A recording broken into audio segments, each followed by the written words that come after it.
me, I think the hardest thing for me at that point was thinking about letting go. Letting go of my children, for example. I'm just like struggling. I said, you know, God, I'm ready, but reluctant to let go, because I just feel like now they are becoming adults. My older child is married recently, and you know, I'm just looking forward to being grandma, you know, having little children around the house, being there to help. And then my younger one is going to graduate, and I'm just thinking like, oh, I want to be there for her. I want to see her get married, and it's a time where we can relate as adults and as friends. And so that was a struggle in some ways. And then I think of Tommy, and I think it will be hard for him. I think he's my biggest worry when I think about not being here. You know, like you say, for the one going, is an adventure, you know. But for the ones left behind, it's a different story. And it was very difficult for me. It was very difficult for me. And I questioned God. I was angry with God. And what we do with our lives matters. And I started to recall what He has done in our lives together as a family, as parents, and how He had proven Himself to be faithful and real in so many ways. And on those little situations, I began to let go a bit more and accept the situation, knowing that there's really nothing I can do except to carry on.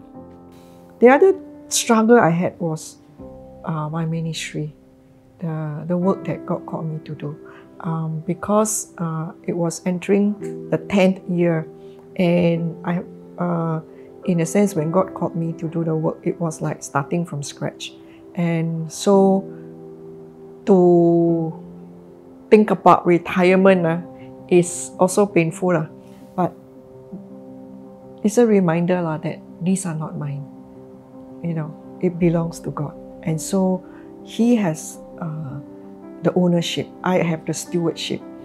Throughout this journey, I think in our discussion and all, they will come to the point where we're not focused on dying. We're not focused on how many days she has left. We're actually focused on living. How to live those days productively, abundantly, and in the best way possible. She reminded me to carry on as per normal. And I did. And that kept me going also, because if I go back to my normal day-to-day routine, it's like nothing has happened. Yeah, but up here, you know. So I went back to my normal routine so that I don't go crazy, I don't go nuts, you know. And she's happier. And so we both began to function as normal as we can. So I wrote a book called Joy Beyond Cancer. God enabled, it was my first experience. And with this book, He actually opened doors for me to speak at different places. So I was able to speak at the different churches, to share at different women's group. And I have speaking engagement up to next year. And that keeps me thinking about the next session that I'm going to be talking about, and working through the topic and asking the Lord, you know, what do you want me to say? So that book was not planned, but it came about as the Lord leads me. And that's why I feel like in this new season of life is you let God lead you. And He enables me to do what I can with the limited amount of energy I have. So that comes a new excitement. Yeah, that even in sickness, you can serve God.